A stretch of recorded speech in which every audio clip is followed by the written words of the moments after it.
Yeah, what it do? Listen, this is the Kimi Pod, and I'm your host, B. And I'm Q the Don. And I'm Shannell. And listen, man, welcome back to the show. The world greatest show, well, the world greatest podcast show that speaks about real life things as what's going on in this world, man, what men going through. And now I feel like since we add a woman to it, you know, Shannell, she kind of give this balance, and now she give us this perspective of women's side. And so we got one in front y'all today, man. But before we really get started, man, we had a birthday. Somebody on the crew birthday was yesterday. Q the Don. Congratulations, my brother. Appreciate how everything? How you feeling, man, to be 1 year older? Man, I was crying like a baby yesterday. Come on now. No, seriously. Seriously? No, seriously. And this is why this year has been kind of like a rough year for me. So just like making it through the threshold of another year, man, I was really thankful and really grateful. And then you pour out into a lot of people, and then a lot of times you feel like it fall on deaf ears. You feel like it don't go nowhere. But just yesterday, the outpouring of love that I received was really dope. So I enjoyed it. Man, you get a chance to receive your harvest that you put out. Yeah, man, that felt good. So yeah.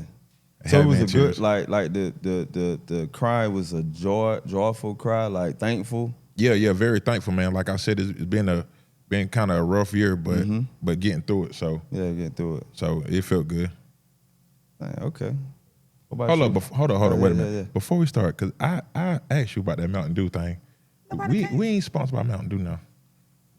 He said on camera. Good.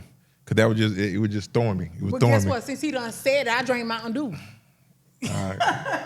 Which it got like 76 grams of sugar, 76 grams added sugar, and that's like that much sugar. And it's not. Well, that's not it just good. makes me that much sweeter. Huh? Good way to turn a negative into a positive, I guess. I'm that much sweeter. Man, only a woman can say that. Yeah. I don't think neither one of us can say that like that. It made me sweeter. It makes me sweeter. Hey, yo, Shannell, man, how was your week, man? How's everything? My week has been, it's been decent. I haven't done too much this week, so I made it. That's a blessing. So Amen. I'm cool with that. Damn, man. Listen, before we really get started, I really want to shout out my daughter, Azaria Cherry, man. She's reason why I'm shouting her out, man, because you know she getting ready to turn 19. She getting ready to start college next month. Well, this month right here. And, you know, I've been sitting here thinking about the fact that she working 2 jobs right now, right? And I don't know why she doing it. She ain't like she got to do it, but, you know, I don't discourage her from not doing it. She working at the hospital, and she working 12s, bro. Like, she worked back-to-back 12s. Thursday, Friday, she worked 2 12s. And then that Saturday, she ended up going in to her other job. And work. I think she worked like 6 hours or so. You know what I mean? And so, you know, honestly, I don't really see. We don't really see a whole lot of young people, man, just going out here getting it. And she doing that right before she start college or whatnot, man. But I'm super proud of her. And you know, the only thing we got to work on is her managing her money well. Because this week right here, she got paid. She got paid from both jobs. And you know, when kids see that type of money, I haven't received no type of money like that when I was young. I was talking with somebody the other day about, you know, they asked me, yesterday, my son asked me about how much, when I started working, how much I was getting paid. And I was like, you know, I was working at the fast food restaurant, I was getting paid $8 an hour. And he said, "Oh, Dad, you was poor back then." I'm like, come on, son. Come on. I was staying with my parents. You were like that. I'm like, son, like, cause you got to think about it. You got to think about it. Time has changed. As I said, you know, $8, you know, me working there wasn't trying to provide and pay no bills. You know what I'm saying? We're putting money in my pocket and getting the, you know, the working thing out the way. But yeah, I just want to shout her out right quick, like, because man, she surprised me in a whole lot of ways, man. But anyway, How was your week, bro? You ain't Well, that really what it was. That probably was the highlight of my week. Okay. My week was pretty good, but the highlight of that was the just seeing my kids moving into their purpose. Especially my daughter, seeing what she, how she navigating life right now, and I'm almost like the person on the backside, just kind of helping her manage certain things. I really being a coach, so to speak. Okay, You know what I'm saying? And I just had one shout out because that really had made me feel some type of way, man. And happy birthday to Bryson, 14. Oh yeah, my son's birthday. Yeah, he just turned 14.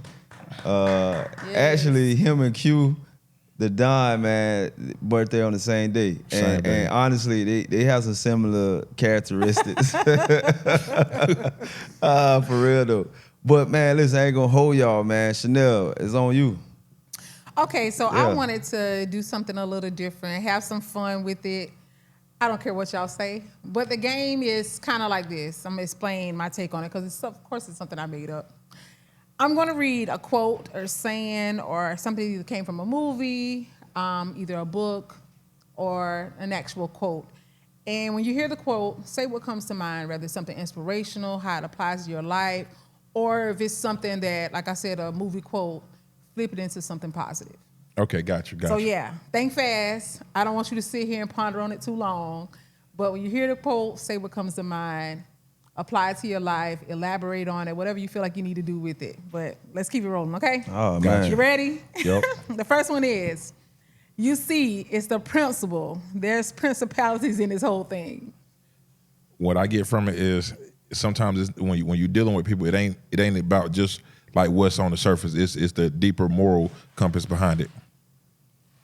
Hey, it's bigger than me. That's why I get out. It's bigger than me, and I ain't got no control of it. All right. The next one is, when life gives you lemons, you just make lemonade. That's self-explanatory, but if you're going through something, if you got something going on, try to find the best in it, try to make the best of what you got going on. Hey, what I get out of it is, man, listen, if you going through anything, any storm, hey, just get a palate and really embrace that, because it's gonna produce a level of growth out of it. I like that. Okay. Make that money, baby. Don't let it make you. Hey, I got it. For me, it is, man. Don't change your character up, man. Once you make it. Hey, that was perfect. That was perfect. We can You go to gotta the next. give your That was all, look perfect. at you. That was perfect. Okay. Life isn't about waiting for the storm to pass. It's about learning how to dance in the rain. Shoot, whenever you're going through life, man, don't get in a storm and get stagnant, because you got to keep on moving. I think about Ray J and One Wish, Dancing in the Rain. All right. Every eye that's closed isn't sleeping. Oh yeah, what I get from that is, when I go to sleep, I need to put my phone on do not disturb. What I get from that is don't let people catch you off guard. Everybody ain't who they say is. Everybody ain't what they say they are. I like that. Be careful what you ask for, because you just might get it. Sometimes you asking for stuff thinking that the grass is greener on the other side, and it's not always greener. All right. Hey, don't wake up that sleeping giant. That's it. I don't know how to take that. Life is like a box of chocolates. You never know what you're going to get. Shoot, you could have it planned out. You could have everything mapped out, and life will still throw you a curveball. Okay. Man, I think about Mortal Kombat and trying to put the combos together. What? Boy, I don't know fatality. Boy, I don't know what you be talking on about. one today. Okay, now this is a good one. I'm loved by some, hated by many, envied by most, but respected by all. Read that again. I'm loved by some, hated by many, envied by most, but respected by all. I'm gonna turn this into a positive. We don't see nobody else. Whatever their feelings are towards you, it is what it is. You do you and keep moving. Okay. Yeah, I like that. What Q said. I got to come up with what. Yep. I mean, if you don't have one, it's cool. Yeah, I don't have one. Okay. I'm gonna go and wrap this one for y'all. You can be as good as the best of them, but as bad as the worst. Don't test me. You better move over. Yes, sir. Hey, Y'all- listen. You ain't want Maybe you're too young for this one. You don't know that one? No, That's no. Biggie Smalls. Yeah, the You need way me to say it. You want me to Yeah, repeat say it? it. Say it. You can be as good as the best of them, but as bad as the worst. Don't test me. You better move over. I don't know what he was trying to convey on that one. I don't know what he meant. Well, what I think it is, listen, man, I'm almost like a pressure cooker. You know what I'm saying? Listen, you do not want me to reach the height of my pressure because what gonna come off, I'm gonna probably bust. That's why I kind of get out of that. Okay. Okay. Sweep around your own front door before you try to sweep around mine. Simply put, man, we all Man, got stuff like- that we need to work on. Don't look at somebody else's situation. Work on your own situation. Hey, don't point the finger without realizing you got 3 pointing back at you. Okay. You only live once. If you do it right, once is enough. YOLO. Man, I get spiritual with stuff like this. You only live once, so you need to try to do it right so you can have eternal life.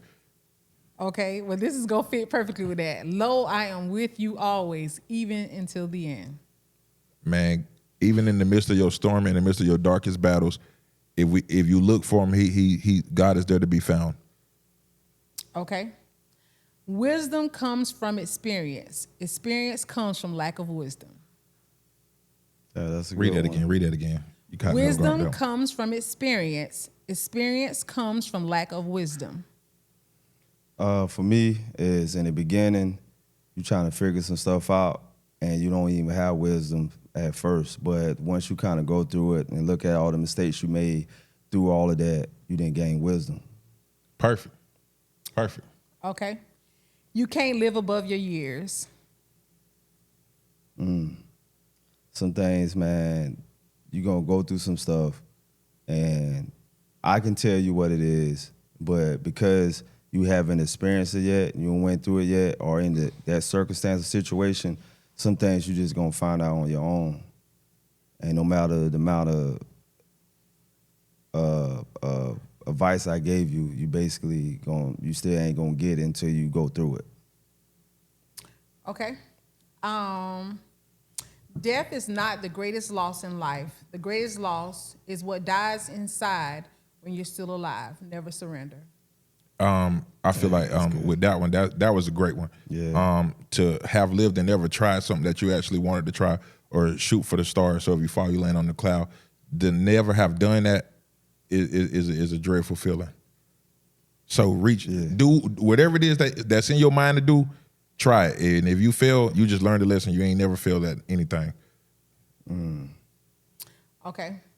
Cash rules everything around me. Get the money.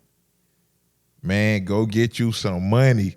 When you get money, your life changes for you. Get some money. Okay. And this last one was intended to be a surprise for y'all, but this one was supposed to be for me. Give me my flowers while I can still smell them. And for me, what that actually meant is something that we as women don't do enough for our men is give them their flowers while they're still here. I intended to give you your flowers today, but unfortunately, I had church and I had to be here early. It's all Hey, good. listen, I received the virtual flowers. Yeah, well, I would give you your flowers, Yeah. but I do believe in giving you tangible things that a lot of times men are giving us gifts, and you don't actually receive that enough, that you do need to receive tangible things to know that you're appreciated and that you're seen as men, that you have something as a token of love to say, hey, I don't want it just when I'm gone or when I'm broken and I'm down. Give it to me on my up days too. Thank you, and we appreciate Yeah, that. I appreciate seriously. that shit. All right. I hope y'all appreciate enjoyed that. my game. No, I actually love the game. I started I started off just playing around with it, man. But there was some dope questions though. Cool. You know. Now where we go from here, man? Hey, but I 'Cause- do. go ahead. I want to speak on that last one that you just said, because to me that's like a real important thing. Because that's part of the reason why I was so emotional yesterday. Because sometimes in life, man, you do stuff, you pour out, and as a man, sometimes not for my situation, because my lady, like I say, she does great. Even if I ain't at the place where I feel like I should be, She never makes me feel less than, none of that. So, but it's just it's like the people you pour into. Right. Sometimes it can feel like you pouring into buckets that don't want to be filled. So just always, like you said, manage to give people their flowers, because sometimes you don't know how far you giving people their flowers really takes them. Like, you don't know how much further that pushed them. Like, because when you feeling empty and you feeling like, man, I've been doing this, I've been doing that, I'm making sure everybody's straight. You don't really get that in return. So if you feel as though somebody has been valuable in your life, has played a part in your life, give them their flowers, man. That's such a beautiful thing, and that appreciation and that gratitude towards somebody can help them, because even though you feel like people are strong all the time, right, they still get low and they still get weak. So that's all I got to say for that. I ain't even gonna lie, man. I always kind of feel like I'm unappreciated sometimes, and oftentimes, man, I still do what I do because, it just kind of in me. But sometimes, like, just receiving your flowers every once in a while, man, it almost put the battery on your back, and it make you want to keep going. Sometimes because at the end of the day, I'm gonna say this part, man.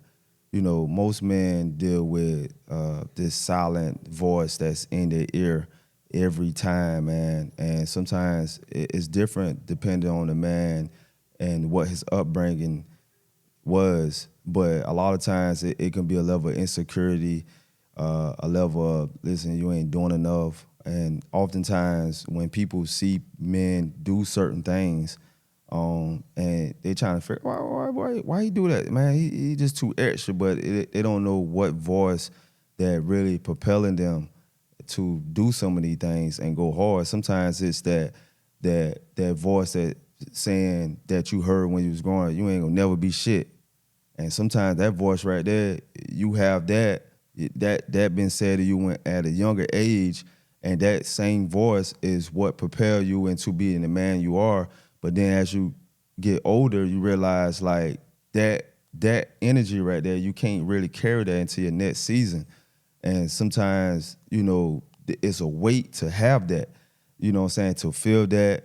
And that's what I realize is that sometimes something negative, it can propel you, but as you get older, you need something else that can kind of propel you, because that is dark right there, just to have that type of energy to propel you. But most men carry that, you know what I'm saying? A lot of times they don't express that, and sometimes you see them being as aggressive, and some people, you know what I'm saying, like cops, just people in general, man, always stereotyping. Stereotyping is really is a human instinct that we all kind of stereotype, but the stereotype on black men is real dark, man. You know what I'm saying? And we hurt and we feel just like any other ethnicity out here in this world. You know what I'm saying? But when a black man feel a certain type of way, or you see him as I'm gonna say having a hoodie on, you all automatically see that as a threat, but you don't know what that man dealing with or that young man dealing with in his head, And so that's the reason why when you said giving a person their flowers, man, sometimes something so simple, a simple act of that can just really heal a person, and sometimes that's what we need sometimes. Have y'all ever seen, I'm not sure if it's on TikTok or maybe just like the little Facebook reels, where the guy's coming down the Escalade and he hands somebody a card and an envelope and a flower, and they open it up and it has a message in there saying that I know you needed this hug or whatever. That people normally break down crying and stuff because it was something. That's how I feel about that. Like, you never know in that moment what that person's going through, and a simple message could bring them out of whatever situation they're having. It's important to just say, hey, you know what? God laid this on my heart just to do this for you. Right. You don't have to know the reason why. I'm just gonna do it. I don't like the recording part though, but it do give the world to see certain things that what's going on is good people out here. Sometimes I mean, it's still good. Rather, it's they getting monetizing it on social media. Yeah. But at the same time, man, one of the things that get me every time I watch it and I see it is when, you know, you see the barbers going out here and giving Yeah, I the like homeless people cuts and stuff like that. And man, I don't care what nobody say, man. A haircut gonna change how you your feel mood, about boy. yourself. Like it it change gonna you. give you swag, It change you man. now. And just to see that, you know, when that first glimpse of them when they in that, you know, before they get a cut and they looking down and, you know, they ain't smiling, to when they see themselves in the mirror after they get that haircut. Oh man, that bless me every time I see that. Yeah, I like those. I love them videos, man. Yeah. Man, like them jumps. If you ain't careful, man, them videos will have like. I'm kind of an emotional person sometimes, not a lot, but like those type of videos, like, cause honestly, bro, we look at people and it's your natural human instinct.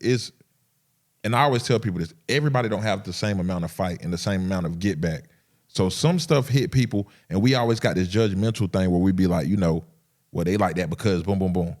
You don't ever really know what led to a person being wherever they are, and nobody's story is completely written yet.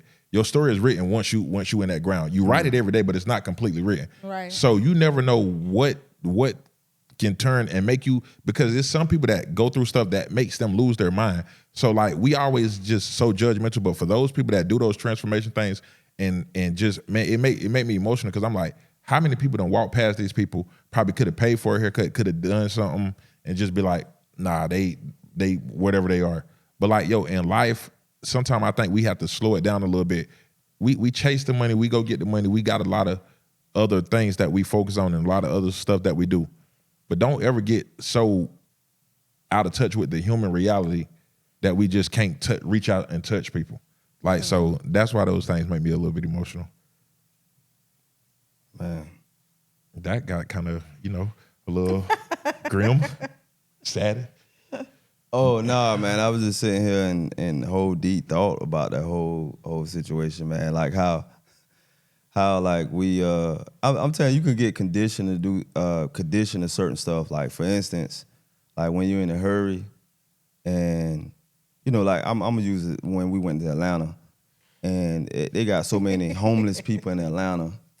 And when you know, you see somebody digging in the trash can, that become, and you know, you see it so much, it's like that's something so normal, you know what I mean? And you just kind of walk past them, and you know, it's crazy because you got people that walking past these people, man, and just, you know, they ain't bothering me, you know, right? And that junk is so sad though, because you know they didn't got conditioned to just walk past these homeless people, man, while they digging in the trash can.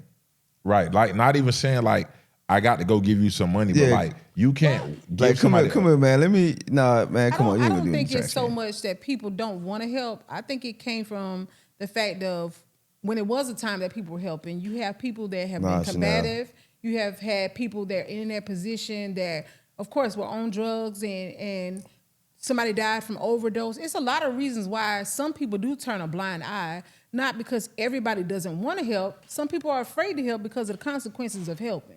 So therefore, one bad seed destroys it for the bunch. That could be. I'm not going to sit here and say that I don't feel sorry for seeing a homeless person digging in the trash. I do feel bad.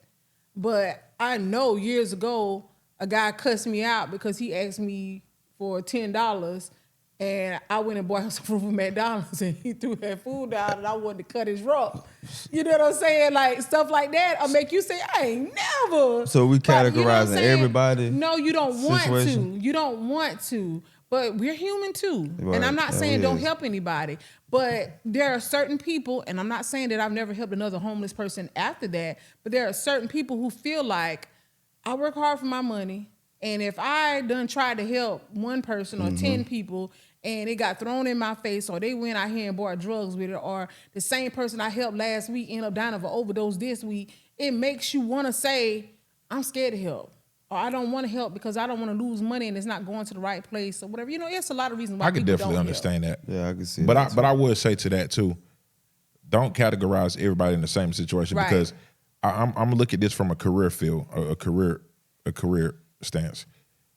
The same way those people are looked at and deemed in our eyes, and they, some of them just probably wish somebody would help them and like really reach out. It's the same way like career wise, like me being a younger person, it's people all around that can yo, let me take you on my wing and show you how to.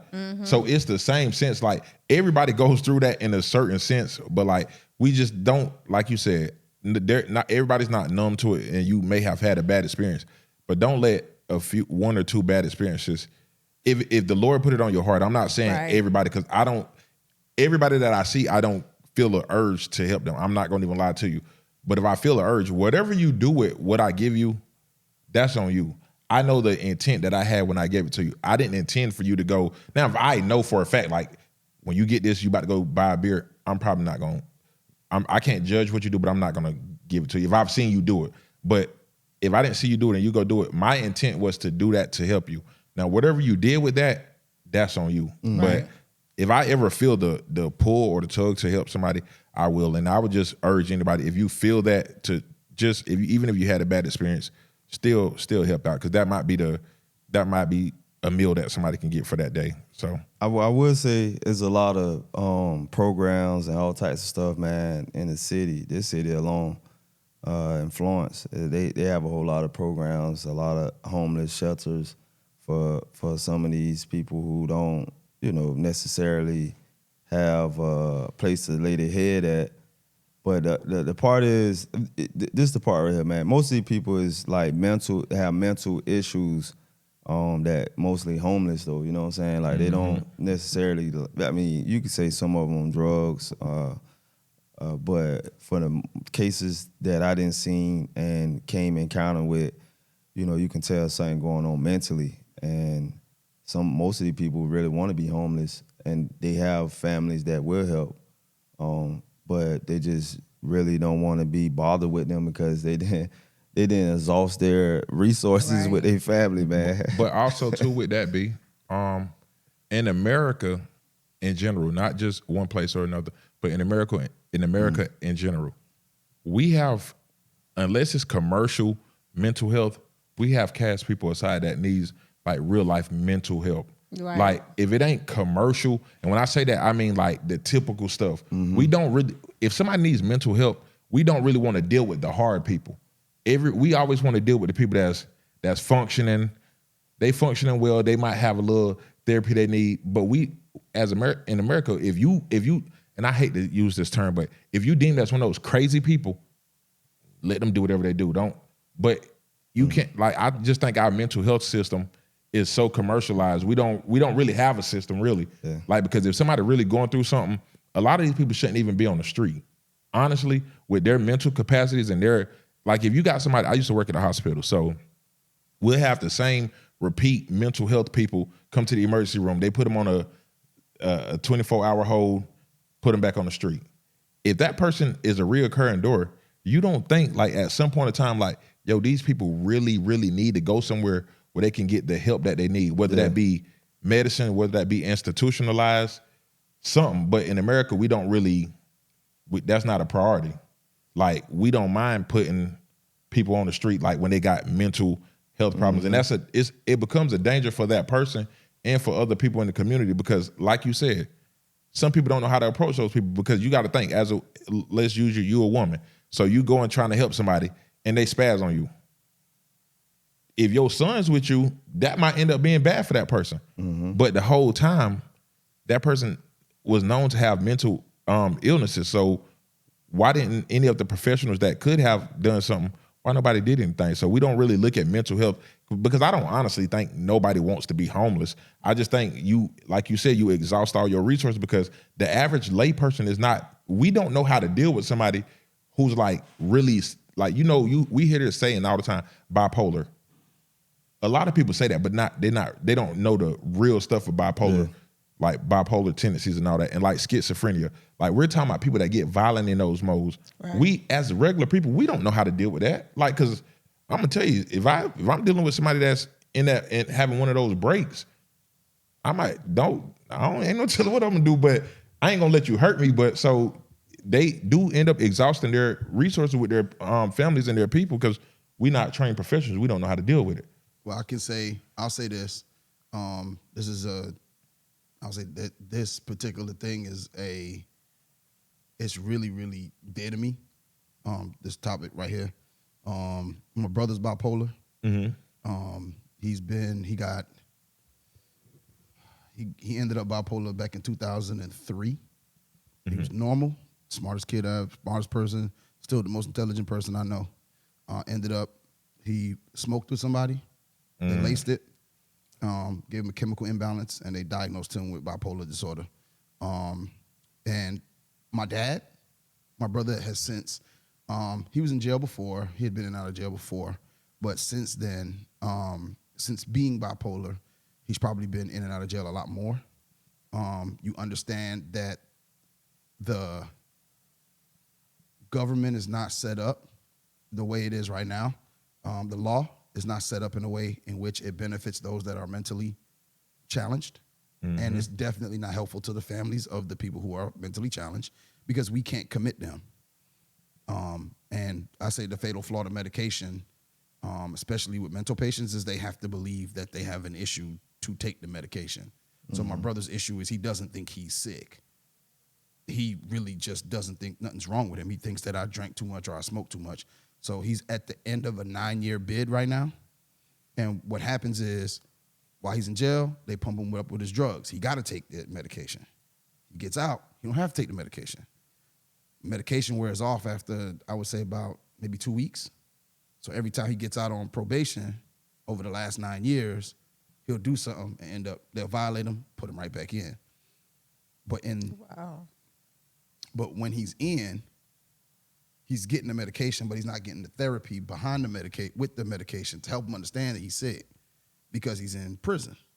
So they don't have, it's not like it's a mental institution. So every time we try to help him, we try to get him in the mental institution, they be like, nah, he did this crime, he going here, we'll give him his meds in the prison. So then when he comes out, he hasn't had any, so my brother literally has gone the last 12 years with no therapy, but in and out of jail because he doesn't understand fully that he's sick. And I got a question. So they can't, whenever he's released, it can't be court ordered that he's released to a medical facility? No, they'll put him in one time. This is I think it was he had a 3-year stint when he was straight. The thing was, they had a team, and the team would come every 3 months, and because the shot would last 3 months, they would come, tie him down, hold him down, and give him a shot, no matter where he was, and that was court ordered. The problem was the people told my mom when it wasn't court ordered, they said they couldn't just come and do it. He had to be okay with them coming to do it. They told my mom, hey, if he ever wants to get the shot, we'll come and give him the shot. And he didn't want to, and then that's when he pushed the old lady into a ATM machine, and they hit him with strong arm robbery. And then later on, the lady ended up with bleeding on the brain and went into a coma, so they tacked on attempted murder. Wow. And when you're talking about the family, my dad's done. My dad is like, I'm not giving him no money while he in jail. I ain't doing nothing. He don't need to come for me when he get out. He don't need to come see me, nothing. My mom still chases behind him, goes to see him whatever prison he's been in. My mom consistently goes. And my dad, he's the practical. I think he's probably the most practical one because he's like, he is sick and he's not taking his medication. He's making a choice not to take his medication. If he was taking his medication and he was homeless and everything else, I would help him. He's like, but he's not taking his medication and he know he got a problem. My mother's on the other side. He don't know he got a problem. So what's this, that, and the third? And the funny thing is, he got out in January, matter of fact. He had got out. They put him out. They didn't put him out, but they released him. He tried to kill my mom. Oh, wow. And they violated him, put him back in, so now he got to max out. So, and my mother's the one that been there for him through everything. So, and then when he's bipolar, he goes back into like 1998. His mind goes back into 1998 when he was running the street and, selling drugs and all of that. He goes right back to that, not knowing that was damn near 30 years ago. Mm-hmm. So when you say it has an effect on the family, it has an effect. Like my dad and my mom can't agree. Me and my sister can't agree. Cause my sister's like my dad. I'm trying to be understanding. His son won't talk to him. Because his son is like, Dad, all you got to do is take the medication. He won't talk to him. He hadn't talked to him in probably about 10 years. Baby mama won't talk to him. Probably because of his peace. Yeah. Oh, no. I can imagine. I get it. Yeah. I'm not blaming nobody for their stance at all. Because even me, Like my brother called me. Like there's sometimes I answer the phone when he called me for Prince. There's other time I'm like, man, I ain't got no time for him. Not today. Like I don't got no time to go through what plans you got when you get out, and because all I'm gonna tell him is you're gonna take. Only plan I need to know is you're gonna take your meds when you get out. I don't need to know nothing else. I said because the next time you try to do something to mommy, I'm gonna kill you. Right. So I'm sorry. So like hearing your story is to like what we were saying. Like man, like when you hear that, like it's not just the people that's man, that junk is a flowing thing. Like that junk really flows to a lot of people because there's a lot of people that's intertwined in this whole circle.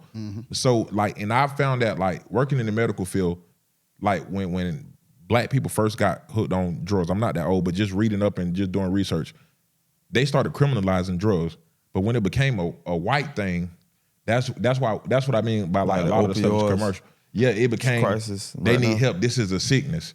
So like the therapy, like the stuff, like and then he said like with his brother, yeah, you give him the medicine, but you don't do the other part of it. Like so for mental health, it's like now I ain't talking about just depression and stuff because our mental health issues is real, but I'm talking about like really having psychological imbalances, really stuff that could land you in like facilities.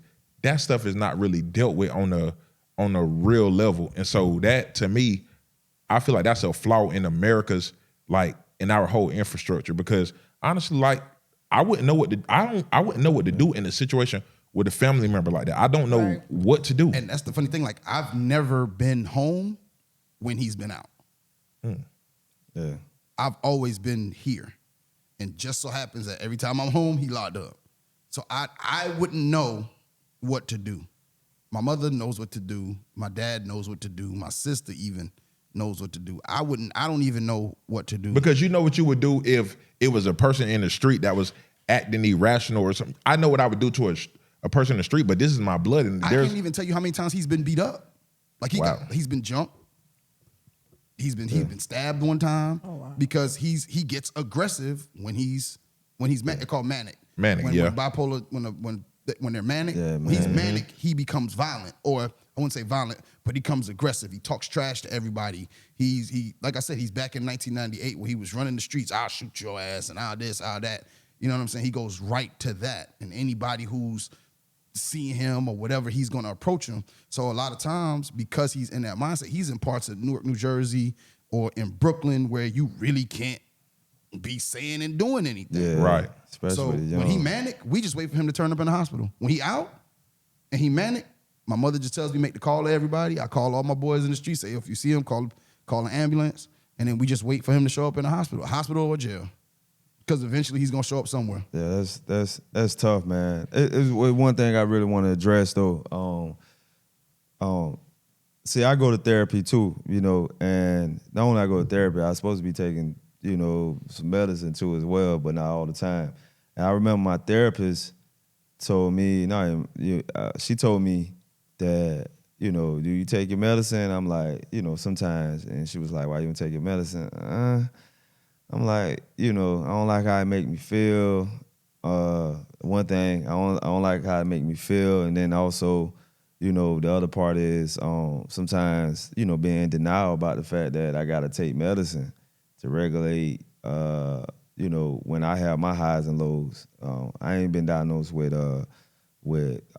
bipolar or anything like that, but I have a level of anxiety just through the military, whatever.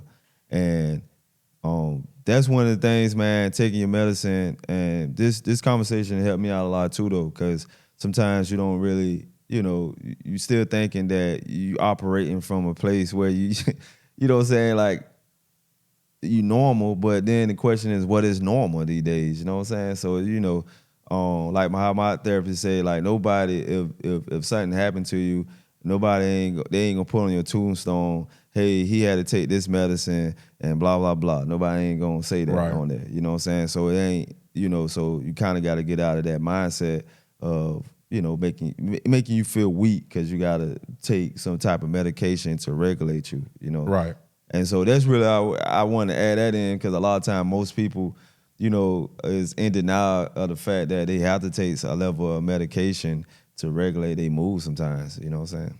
And about that, I would say, like, man, if you're gonna do the route of trying to get help, as far as therapy, do the whole process. If you have to take medicine, there's nothing wrong with that. At some point in time, everybody has to take medicine for something. That's not even our business, but just feel comfortable within your. No, I'm not saying but that was great that you shared it. But if you have to take it, don't feel like you got to express to the whole world that you got to take it. If that's something that you and maybe your inner people know, that's cool. But like, man, if you're gonna do the therapy and if something is prescribed to you and it makes you feel decent or you can work with it, just take it if it's gonna help you. Like, because at the end of the day, man, when it comes to mental health, I think social media has done a huge disservice for us, because now we looking at everybody and we thinking like this is what life is. We don't know what people battling. We don't know what they're dealing with. The norm used to be your neighborhood. Whatever you're dealing with in your neighborhood. Now we're up against the whole world. We see what everybody is doing and what everybody got going on. So we feel there's extra pressure. So the anxiety and the depression, the stuff is really real. So, but man, when you going to get help, like get the holistic help. Like if you going to do one part of it, do the other part. If it's something that you can manage to do. Yeah, and one thing I want to add to that is, listen, man, it's okay. It's okay, if you got to take whatever medication you got to take. And I don't want to just, make it just to like mental medication, but just blood pressure medication, cholesterol medication. Like, these are things that, one of the highest statistics in the black community amongst men is stroke. Well, nowadays, stroke, high cholesterol, high blood pressure. And one of the stigma behind that is I don't want to take this blood pressure medicine because it gonna make I ain't gonna get up, you know what I'm saying? Right. And it take away their manhood. And sometimes, man, but if you feeling that way, guess what? You need to express that to your doctor, and they got other medication that they can put you on that, you know what I'm saying, that you won't have those type of side effects. But at the end of the day, man, we have to be healthy. We got to show up for our families. And also, man, we are needed in our community more than ever, man. And I know sometimes, we feel like we didn't got older and we got to take all these medications. Some people, man, have a whole line of medication they got to take. And that could be, that can play on your mental sometimes, man. Mm-hmm. You know what I'm saying? And so, just know you are worthy.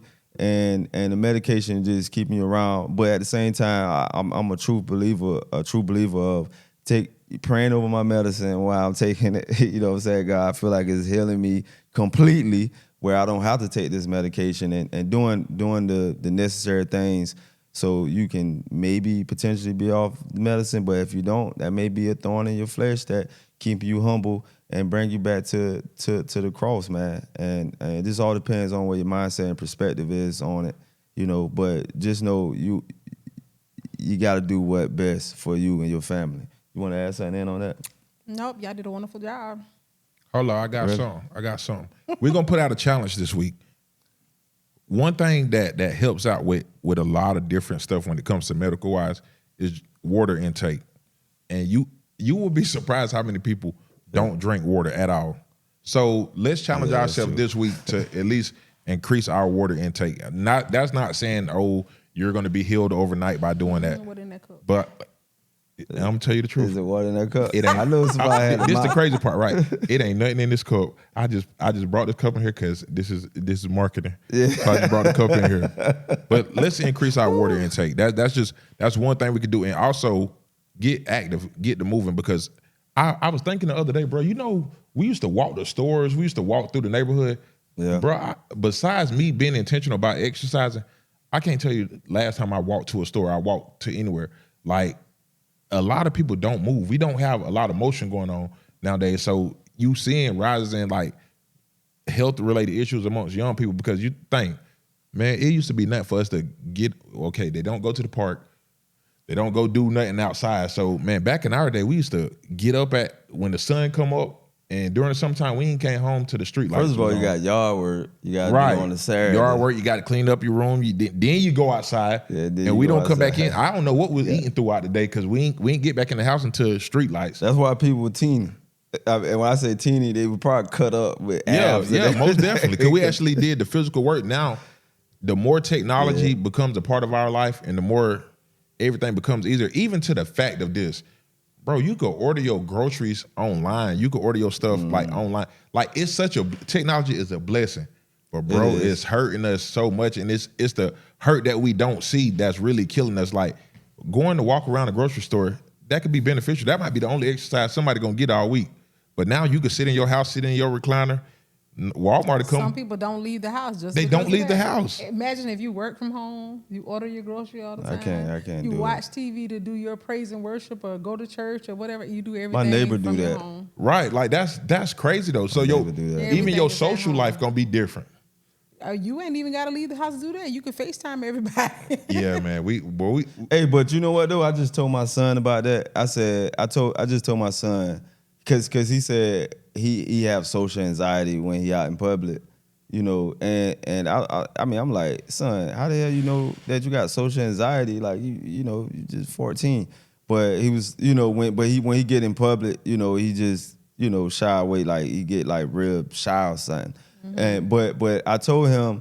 But I said, here's the thing though, son. When you on the phone and you FaceTiming your friends and stuff like that, it's like you can interact with them on the screen, but you can't interact with them in public. And I said, man, that's really psychological though. Because you can't really interact with them in public, but you can interact with them on the screen. But my son Mari was like that at 12 years old. He had social anxiety. He always felt awkward, and the only thing that really brought him out of his shell just a little bit was him playing the saxophone. He got on the band. Okay. But even still, at 23 years old, he's still socially awkward. He still gets anxiety. The only thing that brings him out is the fact that he got to play that saxophone, and he hides behind it. Playing the saxophone. Mari does not have friendships. He does not develop relationships with people outside of our family or his own personal relationship or whatever, but he does not have friends. He's socially awkward. He has internet friends, people he work with. He may have a conversation with them while he's working. He does not develop friendships. He's socially awkward. And he's 23. He's been like that since he's been 12, 13 years old. But I think honestly, I think socializing is a lost art though. Seriously. Like, because honestly, it is talkative as I am to y'all, and is like when I go places, it's hard for me, like when people try to come and be like I'll be on the elevator and somebody white asks me, how's the air up there? Like, I just be like a dumb blank stare come up. I just be like, I don't know what to say. I guess in some senses, like I'd be like, I guess if I'm around enough of, I don't know how to say it, but that is weird. But I be struggling with that sometimes. I really struggle with that. yesterday. So you the type of person, they say that, you be looking around like, who? You talking Yeah, to and me? I just be like, and That's they'll my be son, laughing. boy. That's my son right Like there. you're so shocked somebody having a conversation with you. That's how my son is. Hey, that's my son right there, man. Like I was at an event yesterday. Me and my wife, literally the only black people in there. You know what I'm saying? See, them ain't my type of events, man. And we was in Why? there, and People are people. Yeah, people is people, man. Once you kind of that's the other part too. Of just sometimes, man, when we be in those settings or just different settings, you know, our background, I'm gonna say, our background kind of come out sometimes. Things that we used to, being around the people that look like us, and then being in a situation like that. Like for instance, because years ago, you know, because of what my wife does, it kind of, you know, I was looking at, you know, them type of events. Like I would smile upon them, and I just didn't know how to interact with them because I ain't never really been in a situation where it was just all white people. You know what I'm saying? Like, and just as well, like how white people probably feel about black people or all black event. You know what I'm saying? You got black people feel that way about all white event. You know what I'm saying? Maybe in a different way. You know, you thinking they looking at you like a slave. Just depending on what you've been taught when you growing up. I ain't gonna say they don't think about you like that, but No, I'm just saying like it just depends on what you've been taught growing up. That when you come to these types of events or what you've seen on TV, you see and you go to these type of events, then that, you know, you can't help but your mind bring back all the stuff in remembrance, and you already stereotyping the situation. But honestly, you know, I mean, it was I had loved it. You know what I'm saying? And of course I'm used to it now because, you know. So you got on the dance floor dancing. Well, yeah, my wife, she, you know, she loved to dance, man. So Like sometimes I get on the dance floor, sometimes I don't. But they love my wife, man. For me, bro, the barrier be like, I'm kind of stubborn. I'm stubborn, and I feel like they be expecting us to code switch, bro. And that's the thing that be like, that's the thing that hinder me. Not just at work, but I don't think in public. But like I just like all the time. I feel like it depends on your position at work. I feel like they like, and I'm one of those type of people, bro. If you don't authentically accept who I am, like it's hard for me to just like be in a space with you. And I feel like the expectation of me is to like, sometimes I'm a big personality. I feel like when I walk in the room, if you feel a certain way about yourself, you expect for me to be like taking the backseat or the code switch, like, and just I got to talk a certain way. My dialect, like that's what I be thinking in my mind. You really ain't got to do none of that, man. Like, you know, and you really, honest God, you really don't have to do that. You know what I'm saying? People gonna have to shift. They who they are, and you be who you are. You know what I'm saying? And that's really what I teach my kids, that, you know, we ain't doing no code switching. You know what I'm saying? You know, certain situations that you in, certain situations you in that, you know, of course you ain't with the homies, so you know I ain't talking to the homies, man. But you know, just a regular conversation, like, you know, and to talk and to be around, when you around your homies, you have your guard down. So, you know, you can talk to them a certain way. Like when you in a situation like that, your guard gonna be up. Like, you know what I'm saying? So it's like really natural for you to, I mean, you ain't really code switching, but it's just like, you know, you just talking just a little bit, not giving them much. Right, you don't want to seem ignorant. Yeah. Like you're not gonna give them what a lot of people expect you to give. Like, so you just gonna be like, no, I got some sense. You ain't gonna get around to just be doing anything. So you saying they do look at you like that? Well, at work. Nah, they don't look at you like that at work. Nah, they don't. Man, listen, I think we got a few minutes left, man. Really, honestly, this conversation was really a fresh breath of air, man, because we tackle a whole lot of things. I ain't knew we was gonna go in the mental, the mental illness route, and you know the games that you played, man, that we played. We gotta really bring that back because that was pretty dope. Okay. Q, listen, man, I know you had a wonderful birthday. You know what I'm saying? You got the chance to reflect. Leo. You know, you 1 year older. You want to share your age, or you like, nah? No, I'm 31. He 31. Hey, so he didn't broke that 30. So now he ain't 31. So it basically, you know how them numbers go. Them numbers go fast. Yeah. Hey, listen though, people be playing, man. When you get a little bit older, you really like. I ain't saying like you be feeling like no old feeble man, but like, yo, you start feeling like you don't be as young as you used to be. Nah, like I was walking the other day carrying some bags, and I had took a step to like go up the stairs, and like my knee, like I almost felt like my knee almost gave out on. I'm like, bro, man, that stuff them older people used to be saying, that stuff kind of real, like especially not exercising like I used to. Keep living. That's what they showed me, man. I'm telling you right now, boy, you feel that way in your 30s, man. Boy, when you get in your 40s, more, man. You get in your 40s, I don't care how much you exercise throughout your 30s. I exercise throughout my whole 30s. And I get 40, I'm starting to have all types of pain. I got to get my mind right. It's like my mind got to make an adjustment to this new body that I got. Man, they say when you get like 40, before you get out the bed, you got to get on the side. You can't get up too fast. You got to get on the side of the bed, get your bearings together, and then get up, man. I literally got to do that because I got... jump up fast if you want to see what happens. The room be spinning. You got vertigo or something. Yeah, that's real, man. But yeah, listen, man. Hey, listen, I'm glad y'all made it to the end of the show, man. Do us a favor, make sure you share, like, and man, just subscribe to the show, man. We putting out some great, dope contents, man. And again, if you can go to our on social media page, we got TikTok, we got Facebook, and we also got Instagram at Kimi_podcast. So make sure y'all tap in, man. Most of the time we put our videos on there, and you know, whenever we put our videos in, make sure y'all share. And we out.